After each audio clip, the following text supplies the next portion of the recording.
Welcome to Card Table Commentary. I'm your host, Seymour Peterson.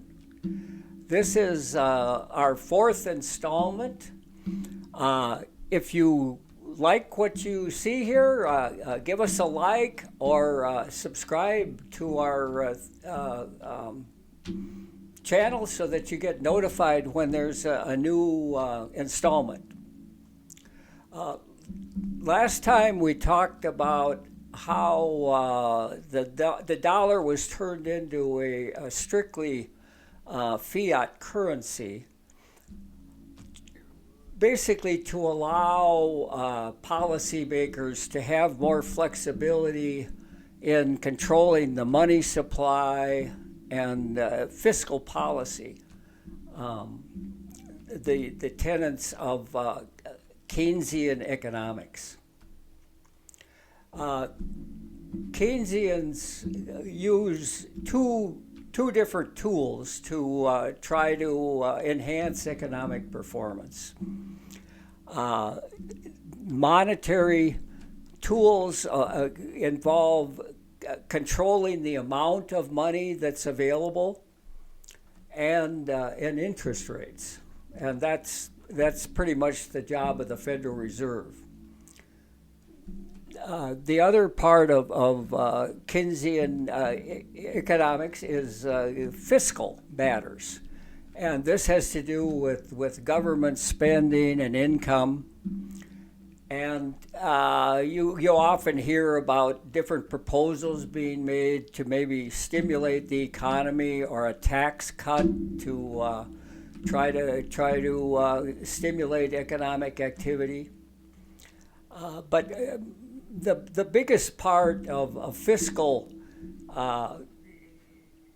changes to the economy probably are more accidental than planned. The economy doesn't perform as well as they thought it would, so tax revenues are down, and so all of a sudden you're spending more money than's coming in, which is said to be stimulative. By the same token, there was a time when income tax rates weren't indexed to inflation. And what would happen is that every year there'd be a certain amount of inflation, so people's incomes would tend to go up. And as they did, they'd go into a higher and higher tax bracket. So the income tax revenues tended to increase faster than the economy was going, and so this is sort of this would not be a stimulus. This would slow the economy down. It would take more money out. One of the first practitioners of Keynesian economics in a big way was Walter Heller. He was the chairman of the Council of Economic Advisors during the Kennedy and Johnson administrations. And he is from my alumni, the University of Minnesota. And he was a big believer in Keynesian economics and that you could manage the economy by manipulating the money supply and fiscal policy. And during his term, which would be the most of the 60s, the economy did grow at a pretty good rate. Spending was greatly increased. Revenues increased a lot because the people were being driven into higher tax brackets. But it was a time that was relatively good economic performance. And it was not a time when the government was going deeper and deeper into debt.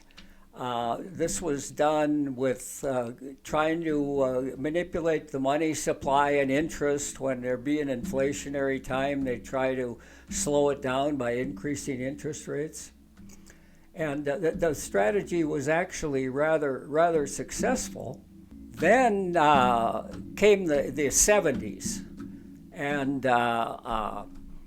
this is when the link with the gold, with the currency was severed, and there was a lot of pressure to maybe because some of these first efforts had been relatively successful.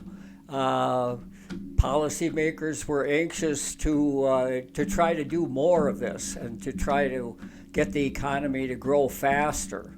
And particularly interested in this were politicians.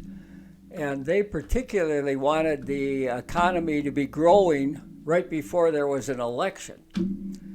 And the 70s was marked by boom and bust cycles. The Federal Reserve would increase the money supply and lower interest rates to try to stimulate the economy. The Federal Reserve is supposed to be independent, but they get influenced by politicians and especially the president that appointed them. And so they tend to do what the president desires, even though they don't have to.